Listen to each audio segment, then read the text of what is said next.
mas essa foi a maior guerra civil, né, do século XX no Brasil. Pensar hoje nos nossos dias, o Estado de São Paulo se levantando contra a Federação e a força pública, a polícia militar saindo na rua, é uma coisa impressionante. Não pensa mais nada, né? Pensa o quê? Ou matar ou morrer. Era isso. Não tem outra solução. Tanto a Revolução de 30 quanto a de 32 poderiam não ter existido. Só tinha uma coisinha que precisava ser mudada. Era a Constituição. 32 é um movimento profundamente simbólico. 32 se deposita sobre símbolos. 9 de julho é um povo se levantando para defender a lei, defender a ordem, defender a Constituição. Na verdade histórica, a Revolução não seria feita por São Paulo. Seria feita exatamente pelo Rio Grande do Sul e Minas Gerais. Que a grande herança de 32 é a herança perdida, esse tesouro que é a questão democrática. É porque a década de 30 tem de ser sempre destacado, é uma década do autoritarismo e do totalitarismo. Nós temos fascismo na Itália, nazismo na Alemanha no ano seguinte, em 33, Hitler toma o poder na Alemanha, franquismo a partir de 1936 com a Guerra Civil na França, Salazar já estava no poder em Portugal, nós temos o stalinismo na União Soviética e várias ditaduras militares na América Latina. E não há condição de lutar contra a avassaladora ordem econômica que se impôs ao mundo decorrendo da quebra da Bolsa de Nova York. As fazendas quebraram uma atrás das outras, fazendeiros cometeram suicídio, camponeses foram para as ruas, foram para as estradas, perambulando com as famílias pelas estradas, procurando trabalho. É isso que favoreceu o apoio de opinião pública à revolução que Vargas liderou a partir de outubro de 30. Esta revolução, que durou 20 dias, mais ou menos, 20 e poucos dias, não houve derramamento de sangue. O governo suspendeu na prática as garantias constitucionais quando toma o poder em novembro. Fechou o poder legislativo, todos, a Câmara Municipal, as Assembleias Estaduais, o Congresso Nacional, e na prática o Executivo tem uma intervenção direta no Poder Judiciário, por exemplo, no próprio Supremo. Então você tem, portanto, uma ação muito forte do Executivo sobre o Judiciário, sobre o Legislativo e as promessas que não vêm. Então houve um descumprimento do que tinha sido combinado, de que houve uma aliança liberal justamente para se atualizar a Constituição, né, uma nova Constituição, com eleições novamente. Né? Então, nessa conjuntura internacional desfavorável e nacional extremamente complexa, em que você tem militares em todos os governos estaduais, excetuando Minas, havia os interventores, que eram nomeados diretamente pelo governo federal, inclusive aqui em São Paulo, que eram os governadores, você tem toda uma situação, portanto, você vai ter um embate entre um governo ditatorial e um desejo de liberdade de amplos setores urbanos. Uma coisa que é curiosa é que o poder central atendeu a algumas coisas reivindicadas em São Paulo e em outros estados, nos estados maiores, digamos, que tinham expressão. Em 32 saiu o Código Eleitoral, que foi uma coisa muito importante, e em 32 se previu as eleições, a realização de eleições. Acho que o clima estava tão radicalizado que as forças políticas de São Paulo simplesmente não acreditaram e sempre jogaram com a ideia de que aquilo eram manobras do Getúlio e tal. Ficou patente para todos os liberais do tempo que o Getúlio dizia sim, mas procedia não na direção da Constituição. Então eu digo que foi uma contra-revolução, viu? Não foi uma revolução, não. A revolução foi a do Getúlio prometendo e não cumprindo, né? Num governo que seria provisório, era chamado de provisório, mas se tornava definitivo. E então passou-se a exigir o cumprimento daquela Revolução de 30, né? Foi uma revolução liberal. Em São Paulo, São Paulo foi uma união de forças sociais e de forças políticas que nunca mais iria se repetir. Era uma coisa própria daquela conjuntura. É uma coisa impressionante, você diria, mas por quê? Por que, afinal de contas, conseguiu se mobilizar? E aí, se você não entender a época, é uma coisa incompreensível. Os dias de hoje é uma coisa incompreensível. Porque o que mobiliza realmente são coisas que hoje não mobilizariam. Quer dizer, São Paulo foi posto para trás, a ditadura getulista quer se prolongar no poder, nós temos direito à nossa autonomia, nós vamos reconstitucionalizar o Brasil. Todas essas coisas tinham uma força muito grande. A primeira grande manifestação contra Vargas em São Paulo acontece em abril de 31. É um grupo de jovens oficiais da Força Pública, atualmente Polícia Militar, que se levantam para tentar expulsar daqui o interventor. Portanto, não é contra Vargas, é contra o interventor que ele nomeou. Mas o golpe é prontamente identificado, eles são presos, são lançados em cárceres infectos e, aparentemente, a partir daí a coisa estaria sendo resolvida. Mas isso era só o começo. Durante o ano de 1931, São Paulo foi desarmado. São Paulo tinha o melhor exército da América do Sul.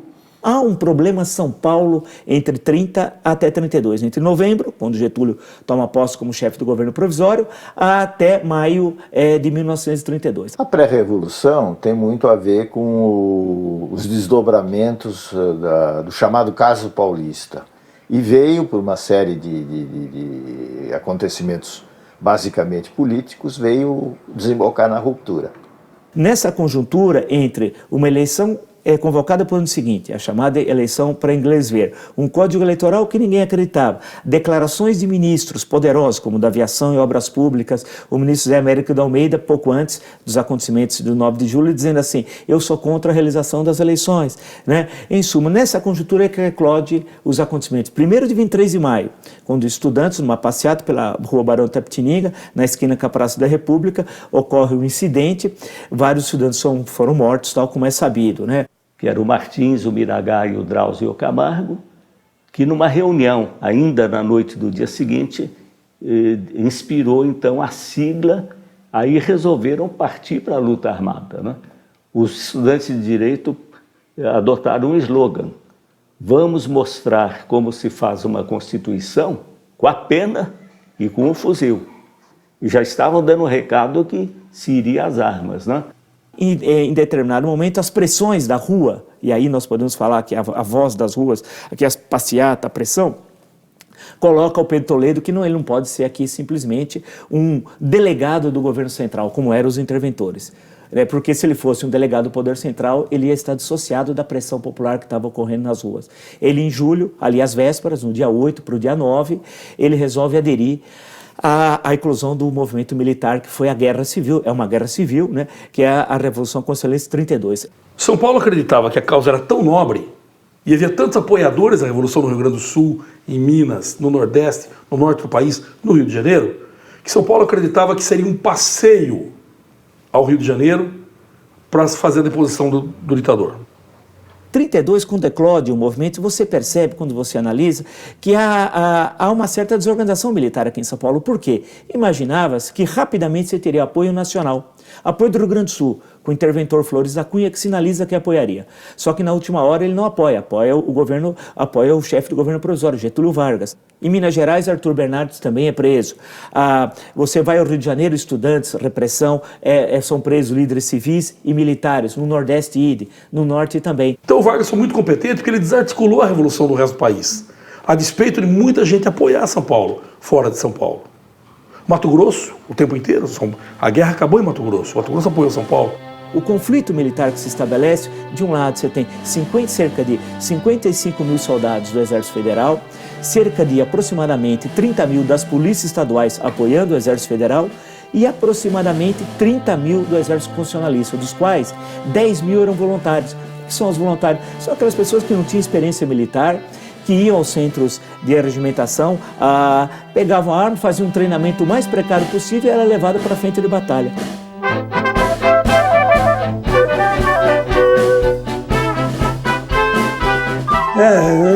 em Piracicaba, para ir para lá.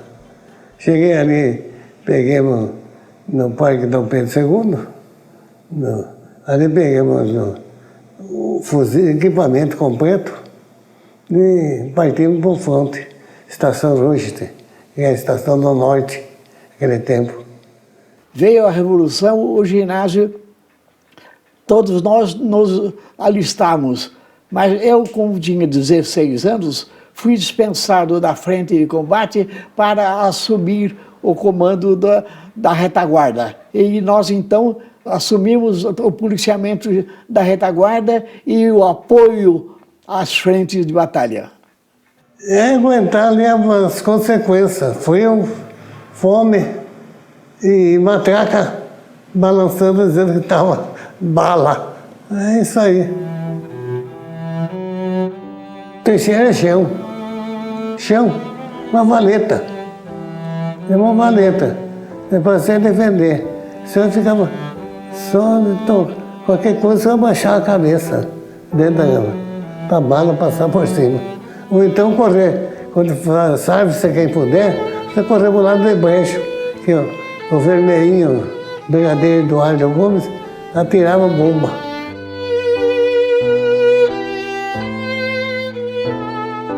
Bardeia todo dia, ele bombardeava. Todo dia. Eu disse, Paulinho, hoje é o dia, hoje é seu dia. E fazer o quê? A gente ouvia eles gritar de lá pra cá. Bom dia, Paulinho, hoje é seu dia. E a gente vai fogo. Ora, parou bastante. Bastante. Tem em Silveira, em Cachoeira, tem uma casa lá, como se fosse um velório. Ia deixando lá para. Aí depois ia enterrando. Enterrando, a família veio buscar. Foi uma guerra, 32. Tem de ser lembrado que, infelizmente, o número de baixas é 4 vezes superior ao que a FEB, a Força Expedicionária Brasileira, teve na Itália combatendo o exército alemão, né? Portanto, você teve um confronto militar duro, especialmente no Vale do Paraíba, no sul do estado, na divisa com o Paraná, e na região aqui, próxima a Mojimirim e tal, na região do Eleutério. Matar por quê? Matar irmão? Irmão com irmão? Não tem, a gente foi lá de besteira. Só isso, besteira. Não levou vantagem nenhuma. Nem do lado de lá, nem do lado de cá, só besteira. E dá graças a Deus que eu voltou vivo. Mitos à parte, e eu acho que a guerra é um episódio, e tem heroísmo, tem um lado interessante, que é o lado da democratização, o lado da autonomia dos estados. Pode parecer uma coisa arcaica, mas também faz sentido. Independentemente desses lados positivos, o fato de ter havido uma guerra, mortes e uma guerra evitável, né? Não tinha o Hitler aqui disposto a fazer guerra de qualquer jeito, né? Então é um episódio, alguém pode ficar horrorizado, né? Alguém aí, os remanescentes do passado, eu diria que é um episódio que tem muito de heroísmo, tem muito de imaginação, tem um imaginário que perdurou muito, mas é um episódio triste. Com tudo isso, é um episódio triste, é um episódio vamos usar o clichê, é um episódio de guerra entre irmãos. Olha, eu acho que só interessa a gente lembrar de 32 se nós lembrarmos da questão democrática e olharmos para o Brasil de hoje e vermos, infelizmente, que ainda precisamos fazer muito para ter um Estado plenamente democrático no Brasil, que não temos.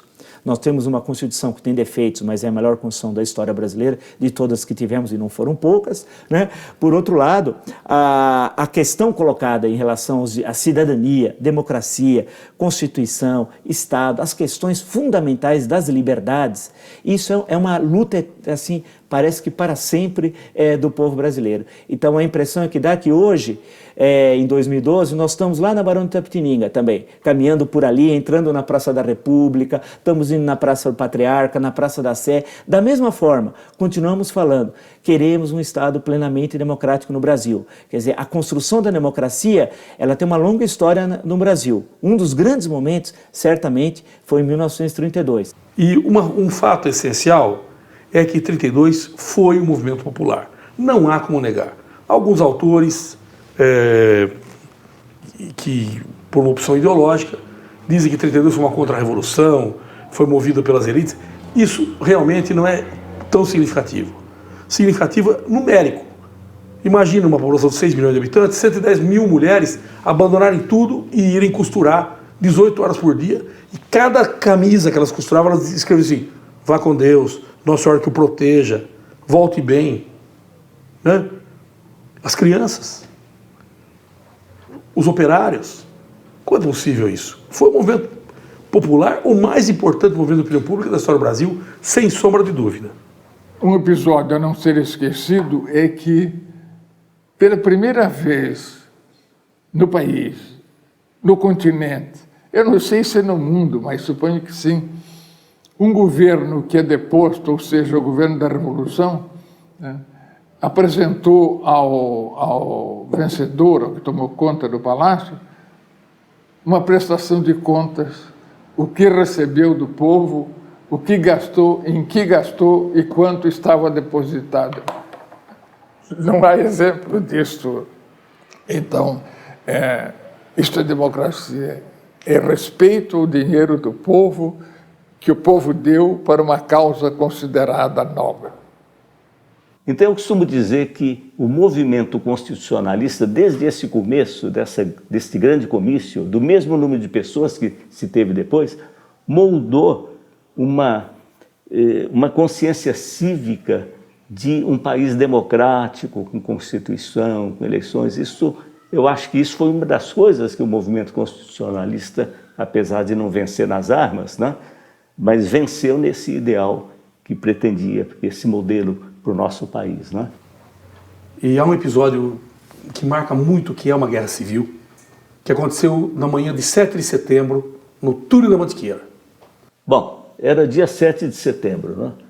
Logo de manhã. O túnel ele estava dominado pelos paulistas, mas todas as cristas das montanhas no entorno estavam dominadas por forças do Exército do Leste. Nesse caso, eram mineiros e paulistas, né? As forças que vinham lutar contra São Paulo. E cada vez que algum paulista se movia lá no túnel, por exemplo, para buscar água no riacho, lá de cima o pessoal atirava. Então havia praticamente uma imobilização. Eles estavam imobilizados na área do túnel. Eles não podiam sair. Qualquer coisa, eles disparavam. Mas naquela manhã de 7 de setembro... Um paulista pega a bandeira nacional daquele... Tá? Levanta, cobrindo o corpo com a bandeira nacional. E saiu caminhando calmamente pelo ponto mais alto da trincheira paulista. Os mineiros olharam e falaram: esse é louco, né? Eles ficaram paralisados, vendo o que aquele louco estava fazendo com aquela bandeira na mão, andando exposto às balas. Ele vai até uma árvore próxima, onde tem uma madriça, uma cordinha, amarra a bandeira e começa a hastear a bandeira. Aí um corneteiro sai da trincheira paulista e começa a executar a marcha batida, que é a continência bandeira, em corneta.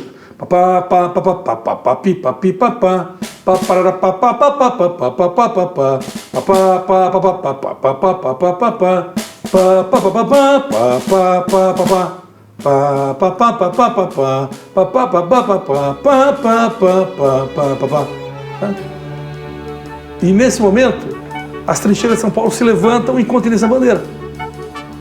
E o que é impressionante, as trincheiras inimigas também.